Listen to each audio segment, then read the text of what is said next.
Buenos días. A nombre del Centro Cultural Petro Perú, le damos la más cordial bienvenida a la cuarta sesión del Foro para Escolares Conocer es Querer.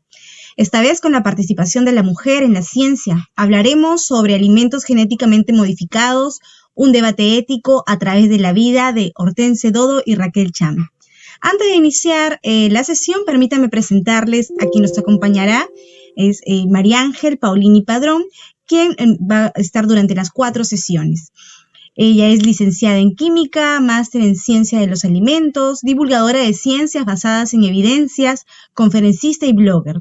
Desarrolló su carrera en el área de Química Analítica, diseñando metodologías para la cuantificación de metales pesados en nafta a través de técnicas como absorción atómica y cromatografía de gases acoplada a masas. Luego de culminar la maestría en Ciencia de los Alimentos, trabajó en una línea de investigación para desarrollar alimentos dirigidos a comunidades vulnerables y con requerimientos especiales de alimentación. Posteriormente se dedicó al área de comercialización de equipos para cromatografía líquida de alta resolución en espectrometría de masas. Actualmente se dedica a la divulgación de contenidos científicos y su aporte a la sociedad como impulso para que las nuevas generaciones tengan modelos a seguir en el área de STEM. Bien, adelante, María Ángel. Buenos días. Muy buenos días, gracias, Senia. Un placer recibirles nuevamente en este espacio Conocer es Querer. Yo estoy honrada de participar una vez más y estar acompañado de tanta gente maravillosa, de tantos chicos y chicas que sienten en la ciencia una inspiración e incluso una potencial carrera para su futuro. Yo sé que algunos pueden pensar que es muy pronto para decidir qué quieren hacer, pero en la conversación de hoy creo que nos vamos a aproximar a una de esas áreas de las ciencias aplicadas que están, si se quiere, en boca de todos y de todas, y que muy seguramente va a levantar la curiosidad de todas las personas que nos acompañan en el día de hoy. Entonces, me voy a permitir compartir mi pantalla en este momento.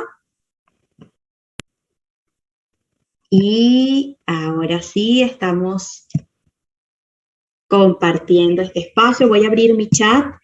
Recordarles que si hay preguntas, dudas, inquietudes a los temas que voy a estar abordando el día de hoy, pueden formularlo a través del chat. Quienes nos acompañan a través del espacio en Facebook, también vamos a estar atentos a sus intervenciones. Así que con mucho gusto vamos a estar aquí con toda la disposición para aclarar sus dudas y sus curiosidades con respecto al tema de hoy, que sin mayor preámbulo se versa en los alimentos genéticamente modificados. Y vamos a hablar a través de la vida de dos científicas maravillosas que hoy en día están, si se quiere, dando de qué hablar por sus trabajos, por sus aportes a la ciencia.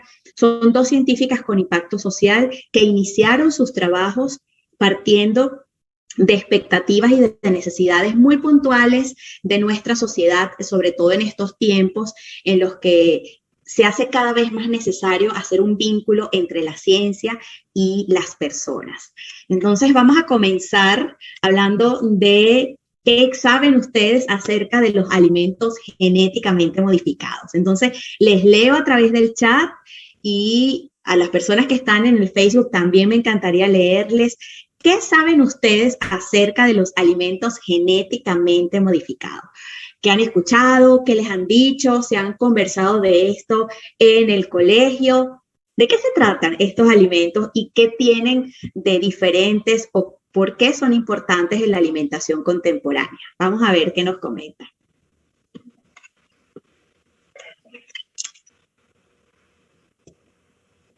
Yo voy a estar atenta también a sus preguntas. Buenos días a todas las personas que se van conectando. Un gusto recibirles aquí en este espacio. María Ángel, mencionarles por favor a todos que pueden hacer todas sus preguntas a través del chat, que María Ángel las va a ir leyendo, y a todas las personas que nos estén acompañando a través del Facebook Live, yo voy a estar leyéndole las preguntas a María Ángel, así que no hay ningún problema, esperamos que puedan disfrutar de esta sesión. Gracias, Zenia, así es. Así que quienes quieran compartir qué saben, qué han escuchado o incluso qué curiosidad les genera esto de los alimentos genéticamente modificados. ¿Desde cuándo fue la primera vez que ustedes escucharon hablar de los alimentos genéticamente modificados? Quizás en qué contexto, qué les dijeron, qué les hablaron, qué les comentaron, quizás cuáles son sus dudas, incluso partiendo de ese dilema ético, porque sé que cuando hablamos de modificación genética, para algunas personas puede ser un tema difícil de manejar, complejo, con mucho secreto, porque pareciera que la ingeniería genética está muy lejos. Sin embargo, la ingeniería genética es una de las ciencias aplicadas con más aplicaciones en este momento. Así que, ya por aquí comienzan a escribirnos en el chat.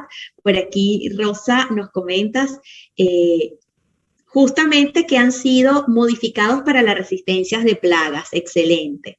Por aquí Rebeca nos comparte que se modifican mayormente con el propósito de evitar ser generadores de alergias y en los peores casos que causen la muerte. Por aquí gente que se ha dateado, que han investigado. Me encanta que puedan revisar antes de llegar, haciendo la tarea antes de llegar a la sesión. Qué bueno, el aula invertida haciendo la magia de estos espacios. Susana nos comparte que son alimentos alterados con sustancias que los repotencian. Muy bien. Y Leonila nos dice que son modificados a partir de la ingeniería genética.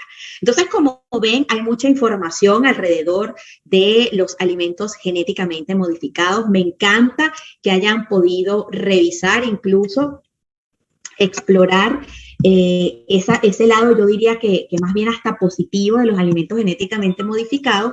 Y en efecto, un alimento genéticamente modificado o un organismo, porque esto no solamente se circunscribe a los alimentos, aunque ese va a ser el tema de nuestra sesión del día de hoy, pero todo organismo modificado genéticamente es aquella especie, puede ser vegetal o animal, que con el paso del tiempo o a través de la manipulación de las personas científicas han incorporado cambios en su estructura y estas estructuras le permiten, por ejemplo, como bien lo comentaban por acá en el chat, hacerlas más resistentes a las plagas.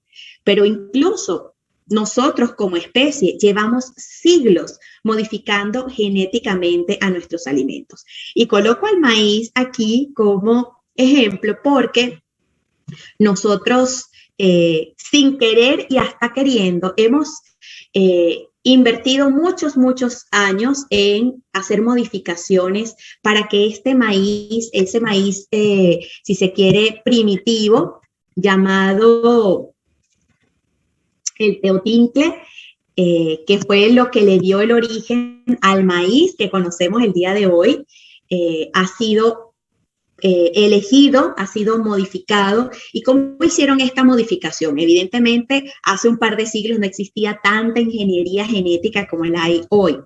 Entonces se hacía de manera natural. ¿Qué pasaba?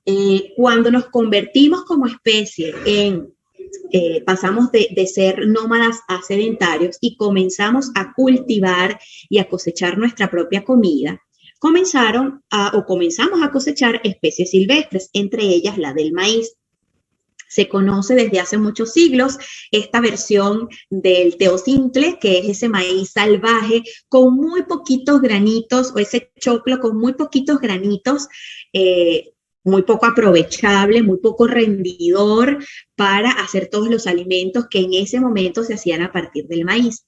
Entonces, ¿qué fuimos haciendo? Fuimos escogiendo aquellas plantitas que daban esta versión con un poco más de granitos de choclo en esa versión de mazorca muy primitiva. Y con el paso de los años, y aquí estamos hablando de más de 10.000 años, nosotros llegamos a esta versión de mazorca que conocemos hoy con todas esas variedades hermosas, ese choclo grande, gustoso que nos encanta comer en nuestra cotidianidad, y esas versiones, por ejemplo, como la versión morada que utilizamos en la chicha. Todas esas versiones vienen a partir de modificaciones genéticas hechas de una manera muy artesanal, partiendo desde nuestros ancestros, y ese teostinte se convirtió en esa mazorca jugosa, dulce, dorada que nosotros podemos encontrar en el mercado. Entonces, por muchos años nosotros hemos estado haciendo organismos y especies y alimentos genéticamente modificados. Entonces, fíjense cómo eso que hoy definimos como ingeniería genética tuvo un antepasado muy natural, muy de la cotidianidad, muy de mirar cuál es la planta que rinde más y empezar a sembrar esas semillas frente a aquella que no daba tantos granitos. Con el paso del tiempo y con mucho estudio y con mucha formación, esta ciencia tan, si se quiere, tan intuitiva, se fue convirtiendo en una ciencia más formal, más explorada, más educada, y hoy en día lo que se hace ya no se hace de una manera tan intuitiva, sino se hace de una manera más organizada. Y efectivamente tenemos ahora versiones de maíz que, por ejemplo, son resistentes a plagas, que son resistentes a cambio climático, y eso lo vamos a ver al final con el trabajo de Raquel Chan, y cómo se han generado variedades de maíz que resisten a estas largas y penosas sequías que el propio cambio climático nos ha ido introduciendo. Entonces, como ven, estos temas de la ingeniería genética los hicimos de manera intuitiva desde hace mucho, mucho tiempo, así que no es nada de alimentos o de organismos tipo Frankenstein que mezclamos una cosa con la otra. Efectivamente, hoy día se pueden hacer ajustes, cambios más pensados, más evaluados, con un propósito y con una intención. De hecho, todo el trabajo que se ha hecho alrededor del maíz, de la soja y del trigo ha estado dirigido a mejorar su productividad, porque sabemos que son ingredientes básicos en nuestros planes de alimentación. Y por tanto, sabemos que en la medida en la que haya mayor rendimiento y en la que podamos minimizar el impacto del cambio climático, entonces podemos aprovechar mejor los nutrientes que tienen para la producción de alimentos. Lamentablemente, la desigualdad en cuanto a la distribución de los alimentos quizás es uno de los avatares, uno de los problemas o los grandes desafíos de la industria alimentaria de hoy en día. Pero un paso importante que hemos dado es saber que nosotros podemos mejorar nuestras cosechas y mejorar nuestros cultivos a partir de la ingeniería genética. Muy bien. Entonces, hay otro término que suele utilizarse incluso en juxtaposición con los organismos o los alimentos genéticamente modificados, que son los transgénicos, ¿sí?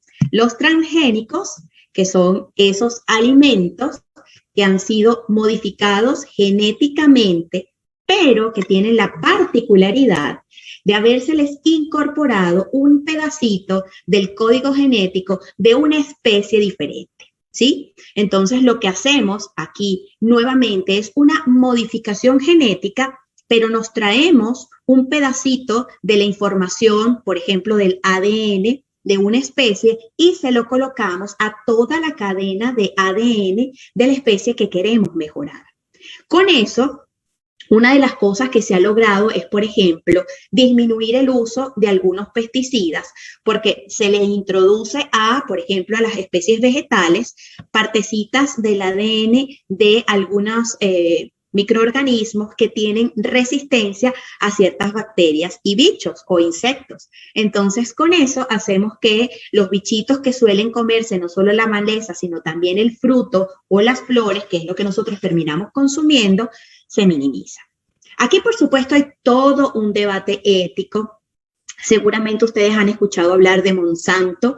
Monsanto, esta filial de Bayer que ha desarrollado estas semillas que se les llaman semillas Terminator, porque son semillas que no se pueden reproducir salvo que tengas la semilla matriz. Es decir, si yo quiero obtener a partir de las semillitas de esa manzana o de un tomate y volver a cosechar, esa semilla no es fértil, sino que tengo que volver a comprar esa semilla matriz.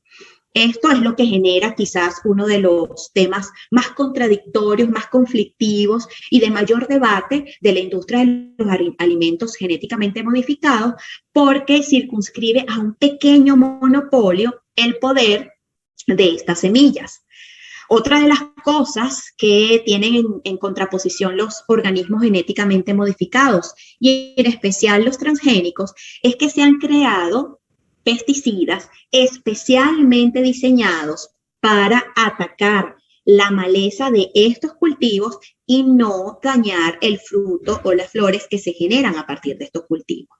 Evidentemente, quien produce estos pesticidas es quien produce la semilla, y aquí es donde se conoce este famoso engranaje de monopolio de estas organizaciones que no solamente venden semillas, sino que también venden la solución para minimizar el impacto que genera la contaminación o incluso que genera el crecimiento acelerado de estas especies.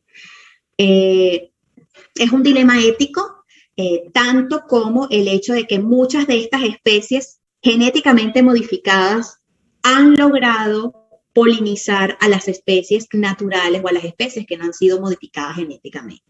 Entonces, una persona que tiene un cultivo que no ha sido modificado genéticamente pudiera empezar a reconocer que dentro de su cultivo, dentro de su cosecha, hay varias especies que son más resistentes que las naturales. Esto también ha sido un tema de debate, un tema de conflicto que ha generado muchas demandas, incluso de cara a algunos gobiernos que han permitido el uso de organismos genéticamente modificados y de cosechas y cultivos transgénicos. Lo cierto es que no hay una postura firme con respecto a si son malos 100% o buenos al 100%. Creo que aquí el debate tiene que versar en cuánta información manejamos de ambos lados y qué decisiones podemos tomar con ellas. El diseño de los organismos genéticamente modificados partió de una necesidad. Partió de la necesidad de mejorar el rendimiento de las cosechas y de los cultivos. Hoy en día seguimos modificando genéticamente a través de distintas técnicas. Puede ser, por ejemplo, esta de hacer transgéneros o transgénicos, perdón, o incluso otras técnicas como el picker, que buscan hacer modificaciones bien particulares, bien pensadas y bien diseñadas. Ahí hay un conflicto, un dilema que creo que vamos a pasar un buen tiempo compartiendo y discutiendo, pero para mí, desde el punto de vista como científica, creo que las ventajas de poder, por ejemplo, diseñar especies que sean resistentes a estos cambios climáticos que estamos experimentando, creo que son más un beneficio que una contraposición. Entiendo perfectamente lo que puede significar para una persona que no ha tenido cultivos genéticamente modificados y que no quiere, no desea que sus cosechas estén siendo, si se quiere, polinizadas por estos organismos, que quiera mantener a sus cultivos libres de estos procesos. Es una decisión perfectamente natural. Creo que todos merecemos este espacio para la discusión. Pero me quedo con ese espacio o con ese momento en el que si nosotros no hubiésemos modificado genéticamente aquel maíz, quizás hoy en día nosotros no estuviésemos acá. Entonces, la gran premisa de esta parte o de este espacio es que todos los transgénicos, todos los alimentos transgénicos son alimentos genéticamente modificados, pero no todos los alimentos genéticamente modificados son transgénicos, ¿ok? Esto sé que parece un trabalengua, me gustaría chequear que para ustedes sea claro, si esto se entiende, cuál es la diferencia entre un alimento o un organismo genéticamente modificado y de un alimento transgénico. Vamos a ver qué nos dicen por acá en el chat y las personas que están a través de Facebook, qué nos comentan y cuál es su opinión acerca de los alimentos genéticamente modificados. Recording in progress. Si hay preguntas o si hay algún comentario a través del chat, lo podemos leer por acá. María Ángel, tenemos agradecimientos a través del Facebook, del chat del Facebook. Tenemos acá a Fernanda Nizama del colegio de segundo A de secundaria. ¿no? De la institución educativa Víctor Maldonado Vegaso. Hay varios alumnos, Carmen Ramos, están agradeciendo la invitación. Con respecto a la pregunta, todavía no tenemos algún comentario. Esperemos unos minutos. Hecho. Entonces, reiterando sobre esta conversación, ¿qué significa para ustedes y quizás cuál es el acercamiento que pudieran tener con respecto a los organismos genéticamente modificados e incluso a los alimentos transgénicos? ¿Sí? Que sé que quizás ese nombre puede parecer así como difícil de digerir, complejo, incluso plagado de muchos juicios. Y yo creo que lo interesante de este espacio de conversación es que ustedes puedan aquí aclarar sus dudas. Creo que cuando conversemos sobre el trabajo de Hortense Dodó y de Raquel Chan, muy seguramente ustedes van a tener una opinión quizás diferente con respecto a los organismos genéticamente modificados. Entonces, si se entiende bien cuál es la distinción entre unos y otros, recordando que todos los transgénicos son genéticamente modificados, pero que no todos los genéticamente modificados son transgénicos, entonces vamos a compartir un poco del trabajo de nuestras científicas de hoy. Y a ver, ¿a quién le gusta el maní?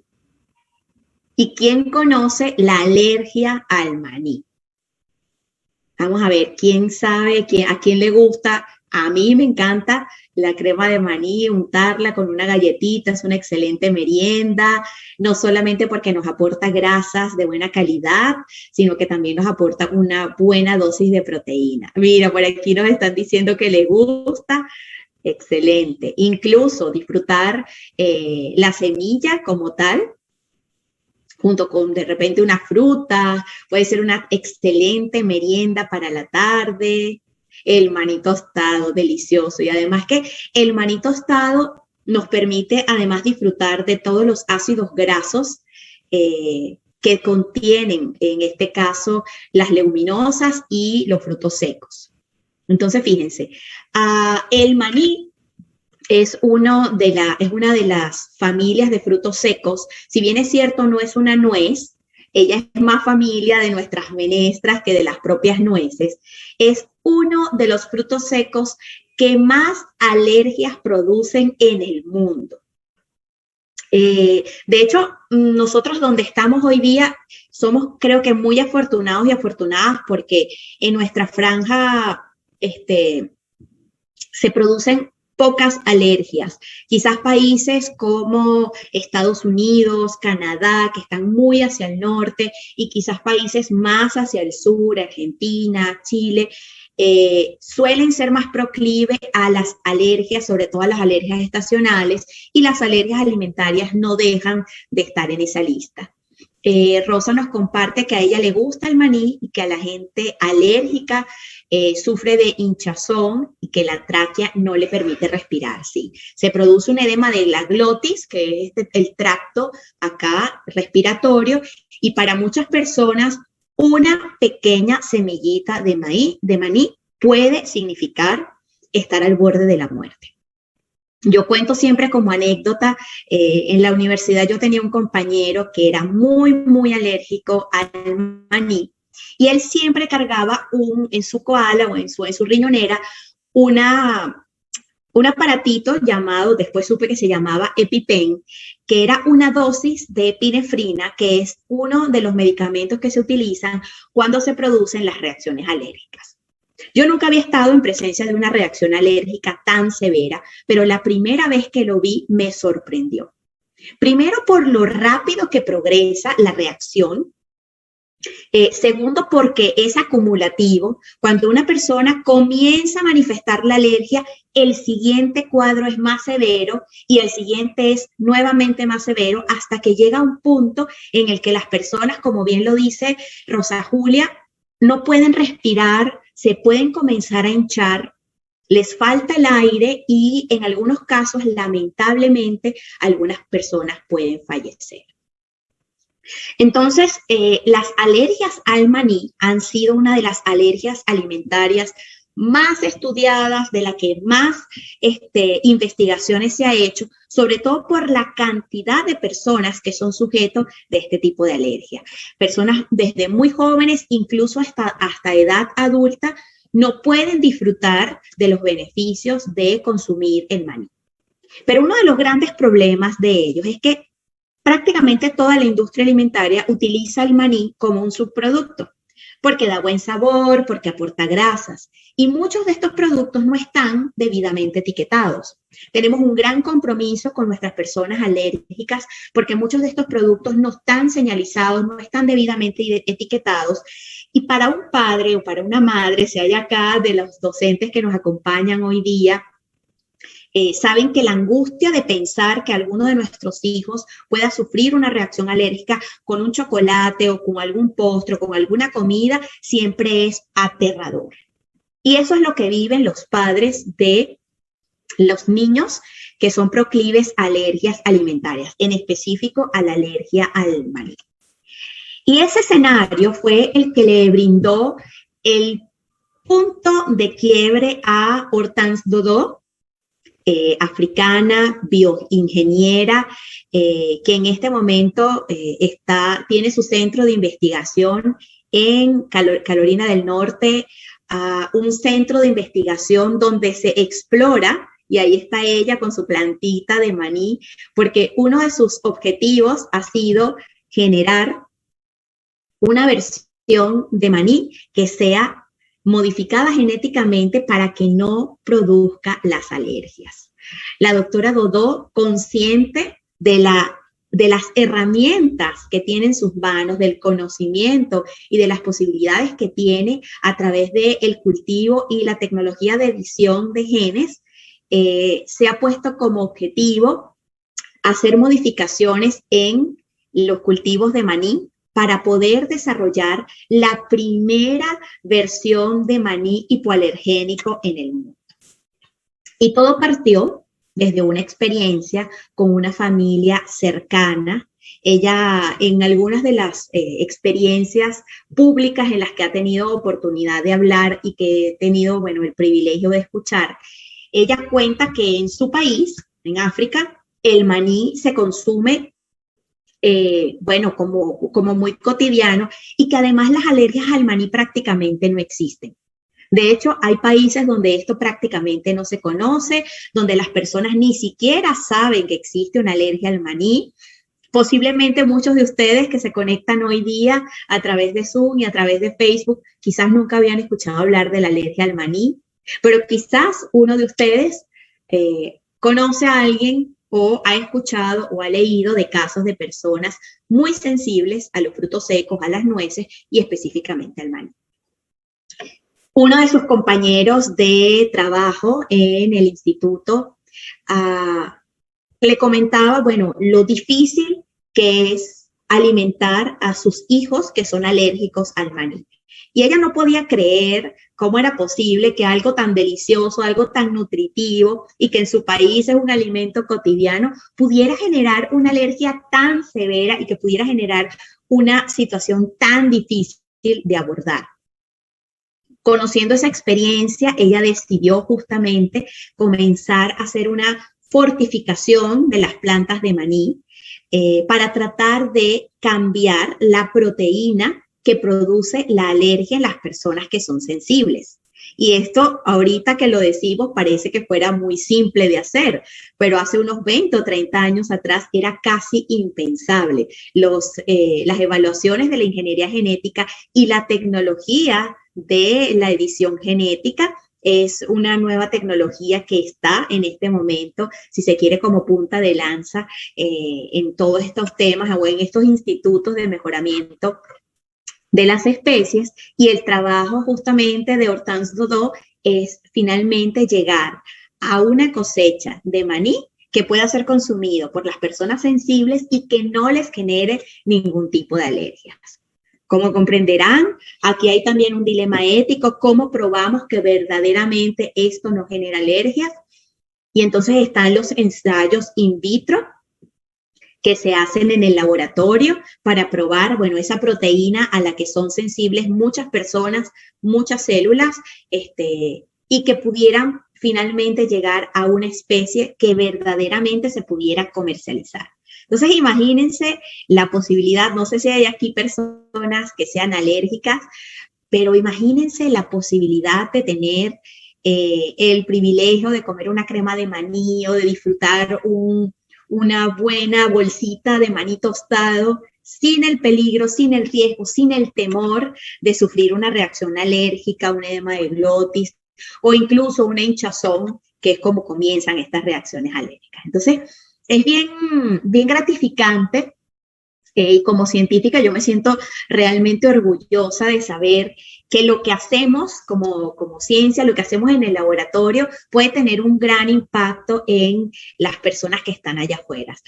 Senia les comentó que yo por mucho tiempo trabajé desarrollando productos para alimentar a personas vulnerables. Yo siento que esto fue como aquellos inicios de lo que podíamos hacer para mejorar la alimentación de esas personas, y por supuesto el trabajo que se hace en ingeniería genética es increíble. De hecho, parte de lo que conversamos en las modificaciones del ARN mensajero cuando hablamos de la vacuna contra la COVID es parte de lo que se hace también con esta ingeniería genética, y creo que es sin lugar a dudas el futuro de la alimentación, el que podamos tener alimentos que sean más seguros, que puedan, por ejemplo, tener más antioxidantes, más vitaminas, que al cocinarlos esas vitaminas aún se mantengan, porque uno de los grandes dilemas de la alimentación es que nuestro sistema gastrointestinal necesita la cocción de muchos de los productos que comemos cada día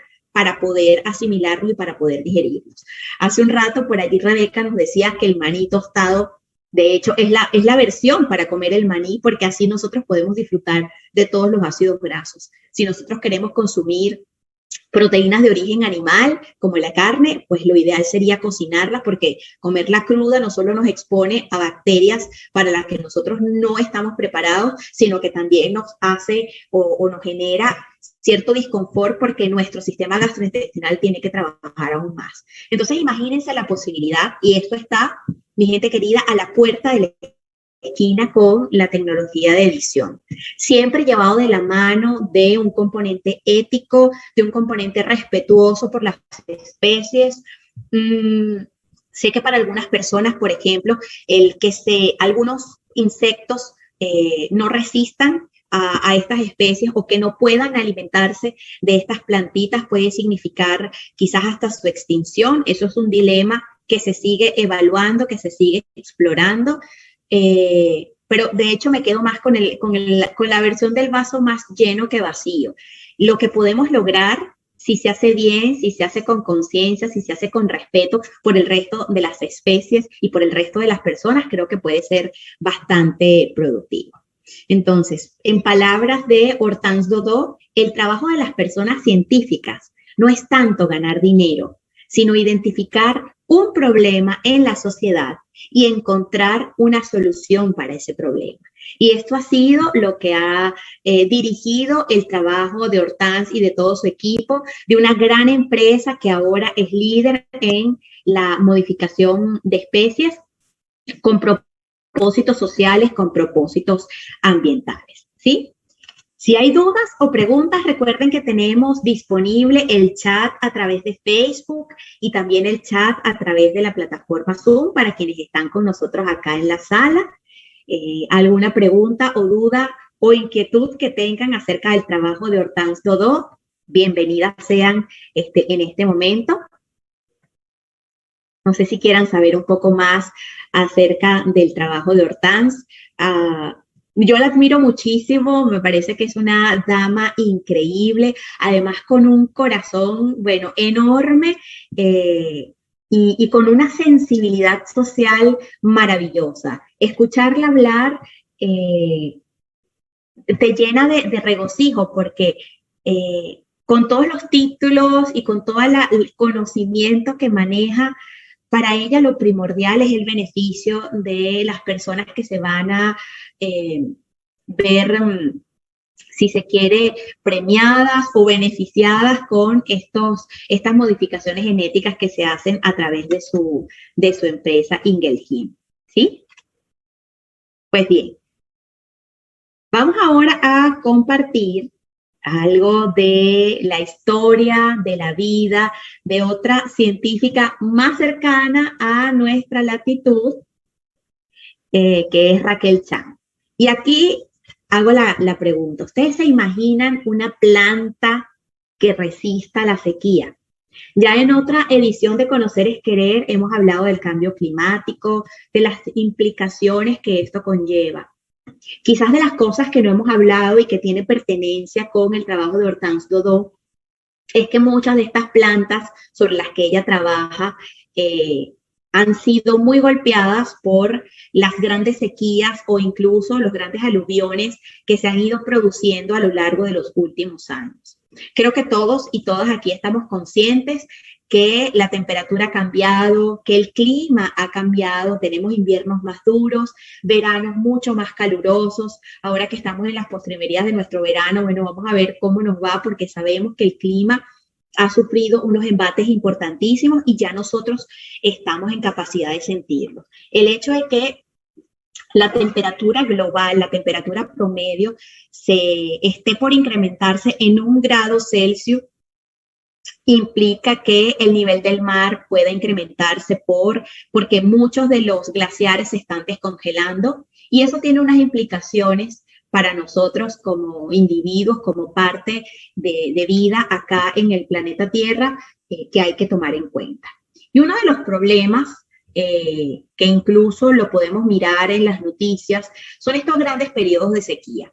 Y estos grandes periodos de sequía han generado como consecuencia la pérdida de millones de toneladas de alimentos que pudieron estar disponibles para nosotras y para nosotros en ciertos y determinados momentos y que lamentablemente por los embates del clima hoy en día no están disponibles. Pérdidas multimillonarias de personas que confiaron en que sus cosechas iban a llegar a buen término, pero que no fueron irrigadas de la manera adecuada, en especial para quienes esperan la caída de las lluvias o el llenado de los lagos que les permiten regar a sus plantitas. Y todo esto ha traído como consecuencia que muchas de estas cosechas, de estos cultivos, se hayan perdido. Y aquí es donde entra el trabajo de la doctora Raquel Chang. Raquel Chang es israelí de nacimiento, estudió en Israel, en la Universidad de Israel, pero luego se mudó con su familia a la Argentina, donde terminó haciendo su maestría y su doctorado, y ahora dirige el Instituto de Agrobiotecnología, un centro donde se hace investigación sobre biología molecular vegetal. Y entonces, miren, esta foto me encanta porque está ese girasol que no es casual, porque una de las cosas más bonitas del trabajo de la doctora Chang es tomar ciertas ventajas genéticas que tiene el girasol, que es una variedad con esa flor hermosa, resplandeciente, y llevarlas a cultivos de cereales como el maíz, el trigo y la soja, que no es un cereal, en este caso es una leguminosa, pero que son, creo que de los 3 principales alimentos de prácticamente todo el globo terráqueo, o a partir de los cuales se producen una gran cantidad de alimentos, y les ha incorporado esa capacidad que tiene el girasol de sobreponerse cuando hay ausencia de agua para alimentarse. El girasol tiene un ciclo maravilloso. De hecho, ella se llama girasol porque ella constantemente está buscando la luz del sol y gira para alimentarse de él. Pero además tiene una gran resistencia a las sequías. Y ese poder, esa gran resistencia a la sequía, ha sido el trabajo de la doctora Chang junto con un equipo de expertos y de expertas científicas que se han dedicado a evaluar cómo las plantas se adaptan a ciertas y determinadas condiciones climatológicas.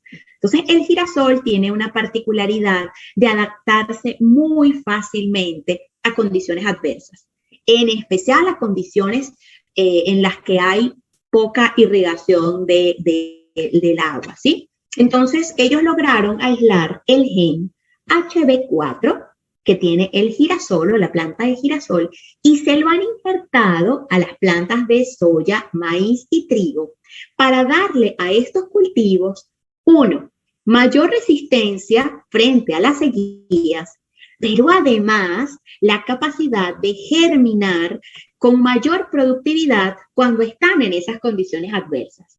Entonces, no solamente protegemos el cultivo de estos 3 alimentos primordiales en la dieta de los seres humanos, sino que además en condiciones adversas le permite a estas plantas regenerarse y germinar con mayor productividad. Así que una condición que de manera natural pudiera hacer que una cosecha se pierda, que incluso algunas variedades se extingan, más bien potencia a estas plantas para producir más y mejor alimento.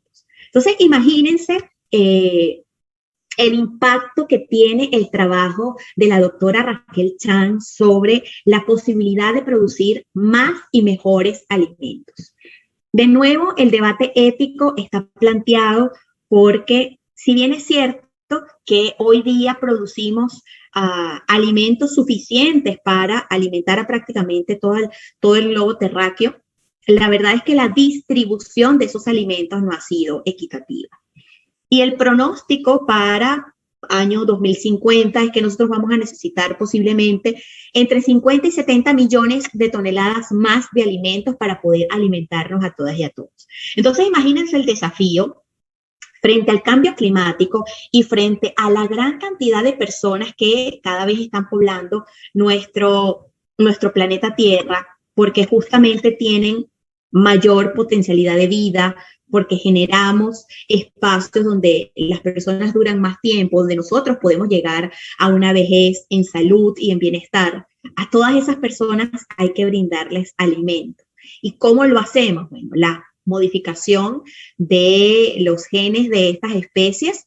Hoy son la soja, el maíz y el trigo, pero también se han creado variedades de tomate que tienen más antioxidantes y que son resistentes a las inundaciones, arroz con más vitaminas para prevenir la desnutrición, frutas que resisten, por ejemplo, los cambios, los embates climáticos y la presencia de insectos que se han potenciado porque el propio cambio climático promueve su crecimiento. A mí me encanta, por ejemplo, la papaya hawaiana, que es esa papaya chiquitita, roja, jugosa, deliciosa. Esa papaya estuvo casi a punto de extinguirse en los años 90 porque en uno de estos cambios que se produjeron empezó a enfermarse y muchos de los cultivos de estas plantitas empezaron a morir. Lo que se hizo fue una modificación genética de las plantas para generar una variedad que fuera resistente a estos bichitos que se estaban comiendo a las plantas y prácticamente se pudo resurgir esta especie y esta variedad y hoy en día nosotros poder conseguirla prácticamente en muchos de nuestros supermercados hoy día. Entonces, fíjense, la presencia de alimentos genéticamente modificados no ha sido producto de los científicos locos que están ahí tratando de inventar nuevas versiones de alimentos o alimentos extraños y no conocidos, sino que al contrario, muchas de estas mejoras genéticas nos hayan ayudado a hacer que estas frutas, que estas plantas sean más resistentes, aparte de esos cambios climáticos que han sido yo creo que incluso hasta consecuencia de nuestras propias acciones. Entonces, el hecho de que podamos modificar genéticamente algunas especies, por ejemplo, aquellas que son captadoras de CO2 o incluso que pueden producir sus propias dosis de nitrógeno, que es uno de los nutrientes más importantes para la tierra, pero que a la vez contamina los efluentes que están a nivel del subsuelo, nos permite a nosotros cambiar el paradigma, no solo de la alimentación, sino de lo que estamos haciendo para alimentarnos. Y para cerrar, quisiera hacerlo con palabras de la doctora Raquel Chan, que nos comparte: la creación de semillas resistentes a la sequía fue un largo proceso de investigación básica, con grupos de investigación que fueron cambiando con el tiempo. La ciencia basada en evidencia, la ciencia con impacto social toma tiempo. Sé que para muchas personas en este momento los hallazgos científicos pueden generar suspicacia porque pareciera que se generaron muy rápidamente, pero les aseguro que muchas de estas investigaciones que hoy en día salen a la luz, que son publicadas y que incluso son premiadas, estamos en la semana de los premios Nobel. Ayer ya salieron los premios Nobel de Medicina, hoy los premios Nobel de Física, mañana los de Química.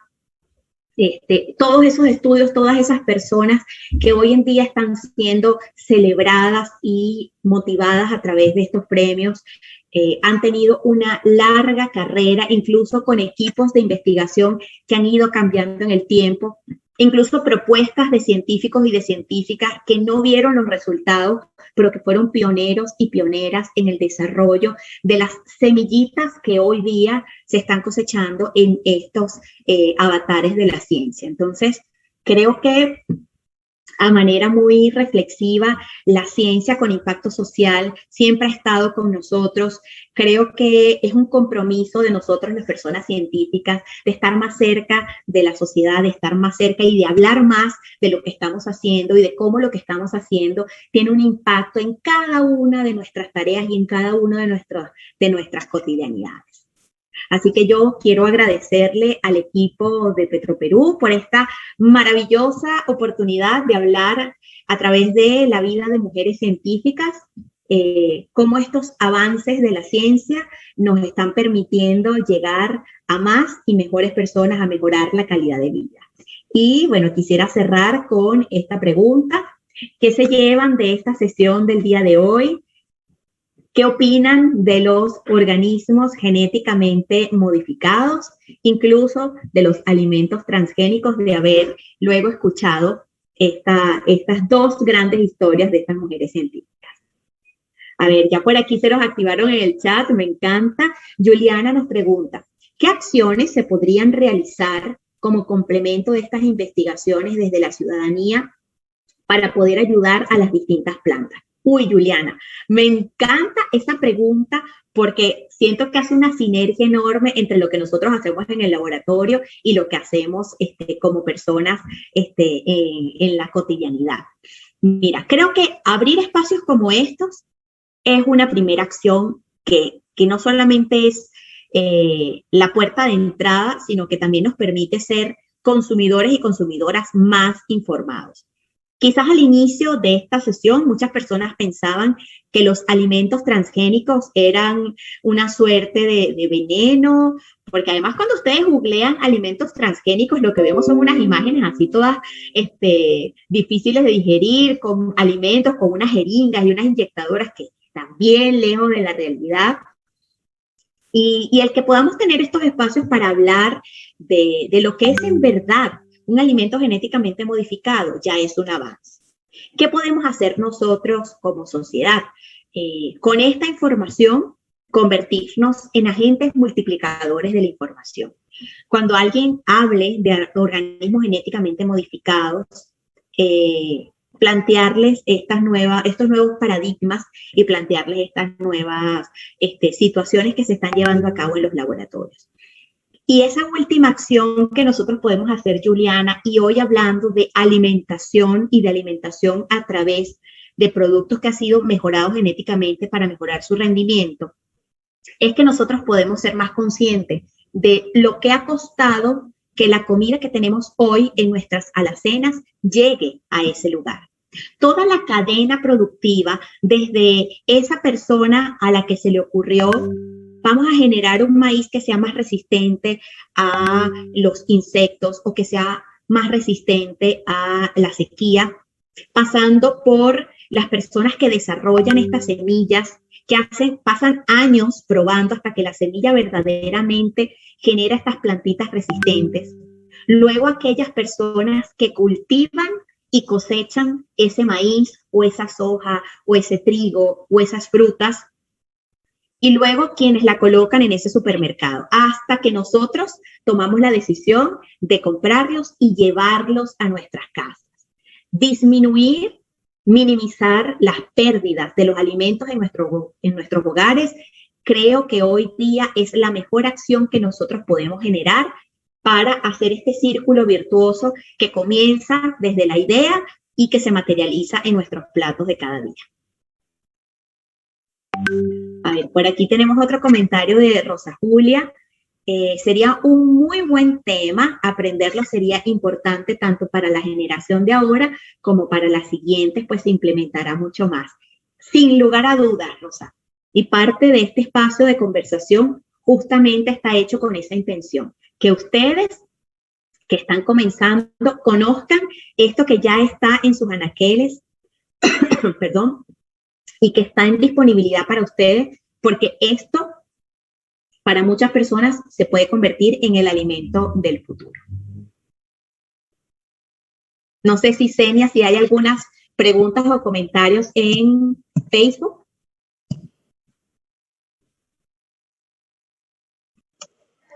María Ángel, tenemos solo agradecimientos de parte de algunas instituciones educativas, algunos jóvenes de las instituciones educativas que nos están siguiendo, pero con referencia ahorita a lo que estás mencionando no tenemos una consulta. Genial.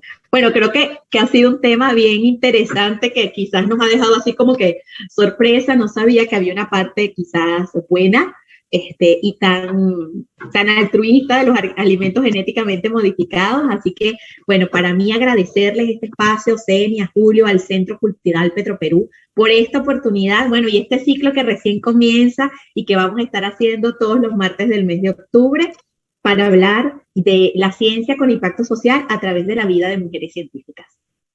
Gracias, los esperamos la próxima semana, el próximo martes, como menciona María Ángel, a las 11 de la mañana.